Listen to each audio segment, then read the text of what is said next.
Chine Hebdo, Mathieu Jolivet sur BFM Business. Bienvenue si vous nous retrouvez dans cette dernière partie de Chine Hebdo. On va vous parler d'une pièce de théâtre. L'histoire probablement vraie d'un village qui n'exista probablement pas. Drôle de titre. Son auteur, metteur en scène et comédien est avec nous, Victor Gilbert. Bonjour. Bonjour. Et vous êtes aussi avec une des comédiennes de la pièce, Cécile Ribaud-Caillol. Bonjour. Bonjour.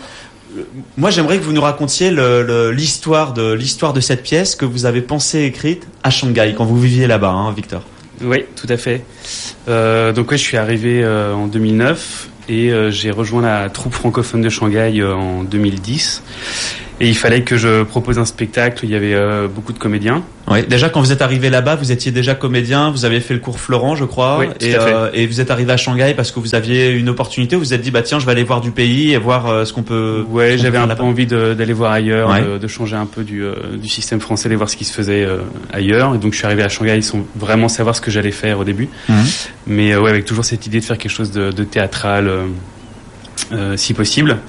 Et donc du coup il y avait cette troupe francophone et donc quand j'ai voulu commencer à élaborer un spectacle, je me suis rendu compte qu'il y avait quand même des problèmes de censure là-bas, qu'on pouvait pas faire n'importe quoi.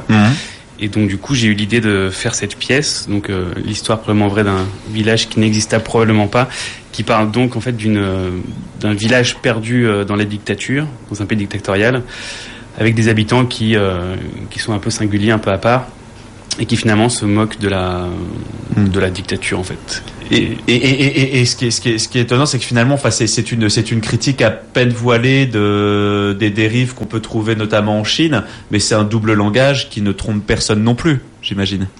Oui, c'est ça. Et puis, ce qui moi m'avait frappé en Chine, c'est clairement une dictature, il y a pas de doute. Mais quand on vit au quotidien là-bas, on le ressent pas forcément. Contrairement à certains pays où j'ai été en Afrique, où on sent un peu les gens qui sont un peu oppressés. En Chine, c'est pas du tout on n'a pas l'impression quand on côtoie les gens au quotidien. Et donc, je trouvais que ça m'a vraiment inspiré cette histoire des gens qui. Mais c'est tout le paradoxe de cette Chine hein, qu'on essaye de raconter ici dans Chine Hebdo. C'est comme vous dites là-bas, il y a un renforcement, on le voit là au niveau politique, il y a un renforcement énorme de l'état de droit, une censure encore très forte. Et vous étiez aux premières loges pour vous en rendre compte. Et en même temps, quand vous découvrez cette Chine, vous vous rendez compte que si on compare avec ce qui se passait il y a 20 ou 30 ans, il y a une élévation par exemple de la génération post-80s ou 90s. Il y a une sorte d'individualisme et de consumérisme beaucoup plus fort qu'avant et de finalement quelque part liberté individuelle qui existe et fortement contrôlée exactement. Et donc il y a une ambiguïté qui est assez étonnante finalement. Et vous sur place, cette ambiguïté, c'était quelque chose qui vous a choqué, surpris ? En fait, j'ai trouvé ça assez surprenant. C'est vrai qu'en tant que Français, on est très très poussé à la critique. On nous apprend un peu l'idée de la dictature et c'est quelque chose qui nous est plus ou moins insupportable. Et quand on arrive là-bas, qu'on discute avec des gens qui avaient mon âge, qui ont la trentaine, ils comprennent pas vraiment pour quelle raison on trouve ça si mal. Je sais que donc les gens de ma génération qui ont 30 ans, la plupart que j'ai rencontrés, ils me racontaient que quand ils étaient petits, ils jouaient avec des cailloux, ils avaient pas d'argent. Ils mangeaient des choses très simples. Aujourd'hui, ils ont des iPads, ils vont au restaurant, et donc à partir de là, ils trouvent que tout va bien. Et donc finalement, toutes vos impressions chinoises, vous les avez accouchées dans cette pièce sur l'histoire probablement vraie d'un village qui n'exista probablement pas. Exactement. Je vais y arriver. Je l'ai peut-être pas dit tout à l'heure, mais cette pièce, elle se joue tous les samedis à 19h au théâtre Comédie Nation, dans le 11e à Paris, et jusqu'au 13 juin. Absolument. Voilà. Et vous, Cécile Ribaud-Caillol, donc vous êtes comédienne. Oui, exactement. Et en fait, on s'est croisés avec Victor à Shanghai, mais vraiment croisés.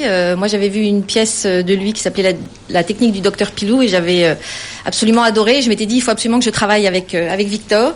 Et au moment où j'ai pu rentrer dans la troupe francophone de Shanghai, Victor est parti, est rentré à Paris.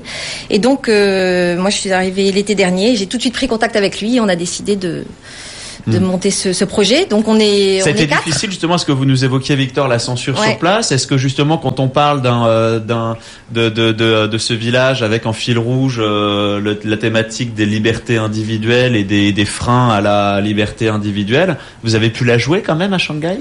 Oui, on a pu la jouer après. Pour être parfaitement honnête, c'est vrai que quand on joue une pièce en langue étrangère, on est quand même un peu moins surveillé. Il faut quand même faire attention. Mais là, en général, le consulat français écrivait une lettre plus ou moins pour nous couvrir, en précisant que c'est un événement privé, que le but n'était pas de jeter de l'huile sur le feu, mais voilà. Donc du coup, il fallait quand même qu'on donne un résumé de la pièce, et c'est vrai que le résumé était très très très édulcoré. Ça faisait pas beaucoup. D'accord. Et puis avec le consul qui a fait sa petite lettre pour expliquer que vous participiez aux Lumières. Bon. C'est ça. Cécile Ribaud-Caillol, donc vous faites partie de cette aventure. Exactement, et donc en fait on est 4.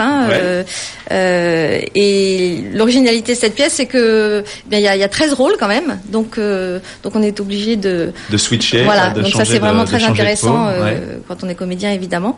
Et puis moi je suis entourée de Benjamin Polunowski qui est un brillant comédien, et puis il y a aussi Germain Dufeu qui est musicien.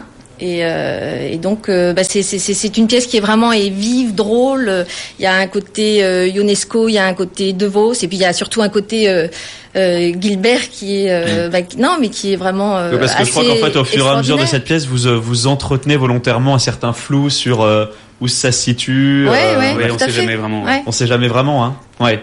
Et aujourd'hui vous avez quel écho vous avez eu déjà en Chine, à Shanghai, quand vous l'avez joué? Vous avez eu un bon retour sur place? Oui, les gens étaient plutôt enthousiastes. Ouais. Il faut quand même préciser, c'est une comédie, hein, même si on parle de dictature et choses comme ça reste quelque chose de drôle, de frais, d'un peu poétique. Et oui, les gens étaient plutôt enthousiastes à Shanghai, puis à Paris aussi. Pour l'instant, on a un très bon accueil. Tout se passe bien. Bon, et est-ce que vous avez d'autres projets chinois en cours, ou c'est pour l'instant vous avez pour l'instant on essaie plutôt de vraiment de se focaliser sur ce projet-là. On a envie de c'est un peu notre bébé, donc on a envie de le porter et qu'il aille loin, donc voilà. Et puis c'est une belle aventure, et puis après pourquoi pas retourner en Chine pour la rejouer, hein. Ça c'est oui. Et ça, vous pensez, Victor Gilbert, que vous pourrez aller la rejouer là-bas, a priori, c'est à travers des festivals ou des je sais qu'il y a de plus en plus de choses qui se font. Alors peut-être pas forcément à Shanghai, mais à Pékin, je sais qu'il y a pas mal de choses. Parfois le consulat demande à faire venir des spectacles, des troupes de musique, des choses comme ça. Donc pourquoi pas, moi j'adorerais retourner en Chine, la rejouer. Écoutez, en tout cas là on a essayé de vous parler un petit peu de la genèse et de d'où vient cette pièce. Ce qu'on vous recommande dans Chine Hebdo, c'est surtout d'aller vous faire une idée par vous-même, et donc d'aller la voir. C'est au théâtre de la Comédie Nation, dans le 11e arrondissement. Vous jouez tous les samedis à 19h jusqu'au 13 juin. L'histoire probablement vraie d'un village qui n'exista probablement pas. J'adore ce titre. Parfait. Merci beaucoup. Merci. Victor Gilbert, auteur, Merci metteur beaucoup. en scène et comédien, ainsi que Cécile Ribaud-Caillol, comédienne passionnée de cette Chine aussi. Oui, bien sûr. Ouais. Voilà, restez avec nous dans un instant, votre chroniqueur et universitaire Emmanuel Linco. BFM Business, Culture Chine.